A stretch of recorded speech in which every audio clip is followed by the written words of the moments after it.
All right, so this is the video presentation on educational websites. I'm going to be looking at 3 different blogs that I used and looked at dealing with educational technology. The first article that I have that I'm going to be looking at is How Districts Are Navigating the Era of Artificial Intelligence.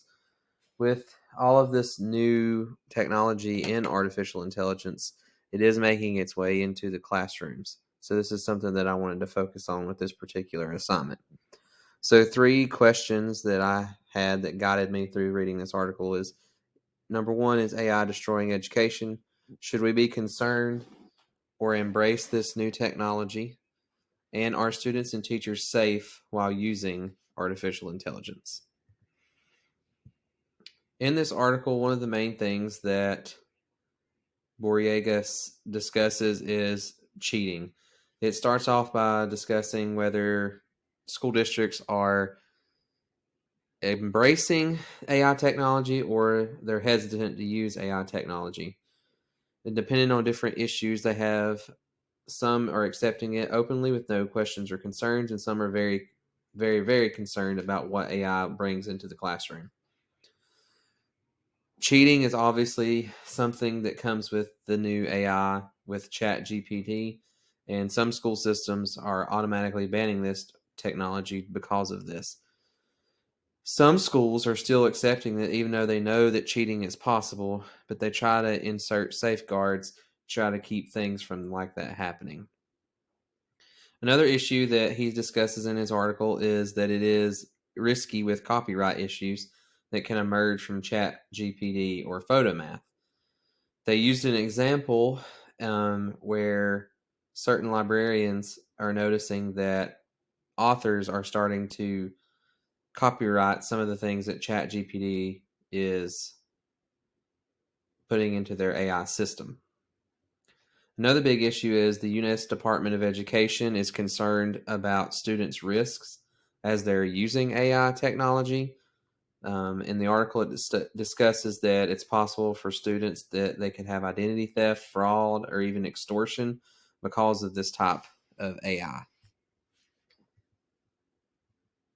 Overall, I thought this was a great article. It kind of gives you more of an idea of the concerns of why districts are concerned about using it and why districts want to use it. It has its positives and its negatives. And I'm going to focus on some more AI technology in the next article and how to use it as teachers. So, the second article that I found, because I was interested in the AI, so I found another article on artificial intelligence, deals with professional development on AI or artificial intelligence. As teachers, I think sometimes with new technology, we're very hesitant and we want to feel confident and trained that we can help our students learn in new ways. 2 guiding questions that I had for this article were, are our students are living in the digital age. Should we not prepare them for the future? And how can teachers be prepared to incorporate artificial intelligence and other technology into their classroom? So in this article by Rachel Poth, she discusses the positive aspects of AI and how you can bring that into the classroom.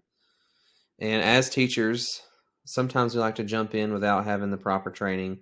And if we don't understand how to properly use something, how can we teach our students how to use it? So just like students who we are going to train to do something, we have to train ourselves as educators on these new educational tools.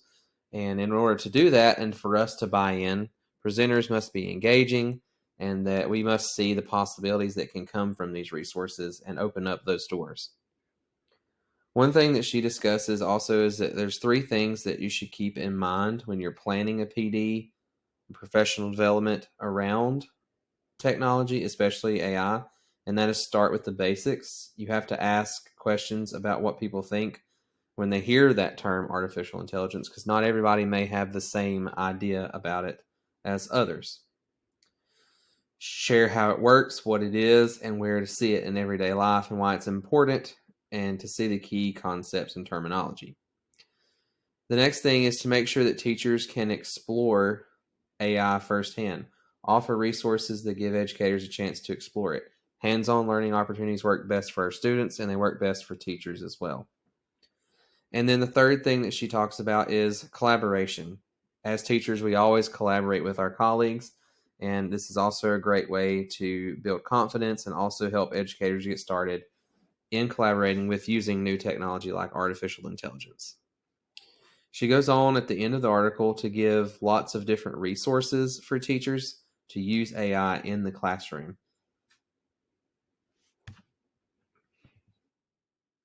The third article that I chose to focus on was 10 student tested Chrome extensions. I know with the school that I currently teach at, we have Google Chromebooks. Every student has a Chromebook. So we are constantly using our Chromebooks and integrating technology into our classroom. So the three guiding questions that I had from this article is why use Google Chrome extensions?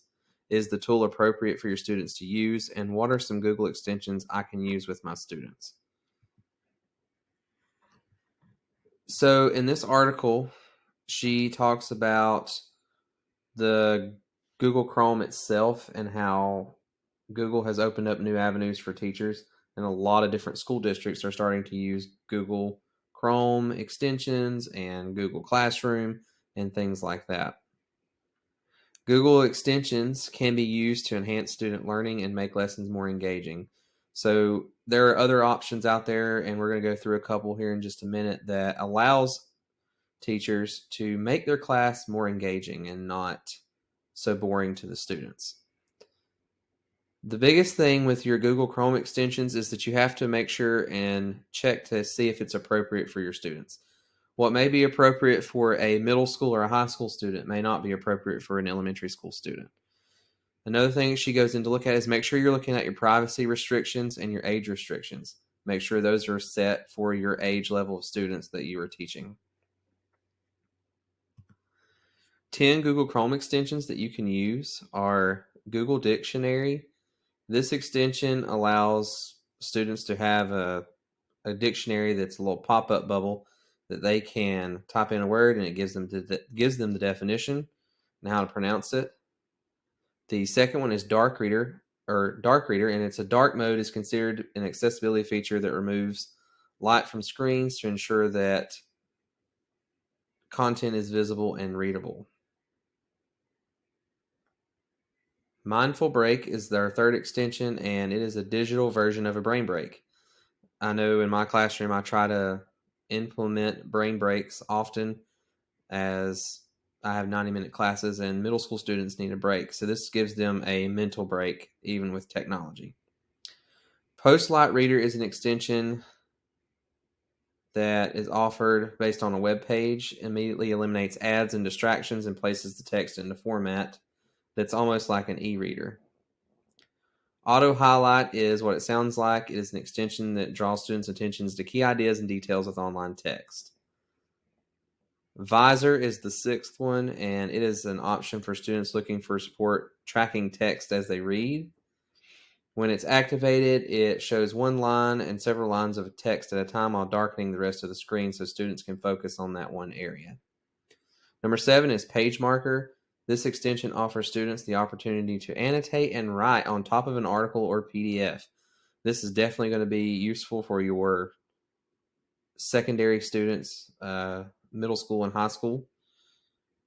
Number 8 is Open Dyslexic for Chrome. This extension converts all text on a web page to Open Dyslexic font.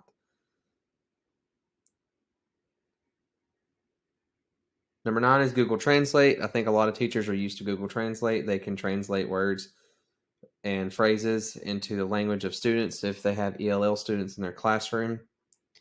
And number 10 is YeNote.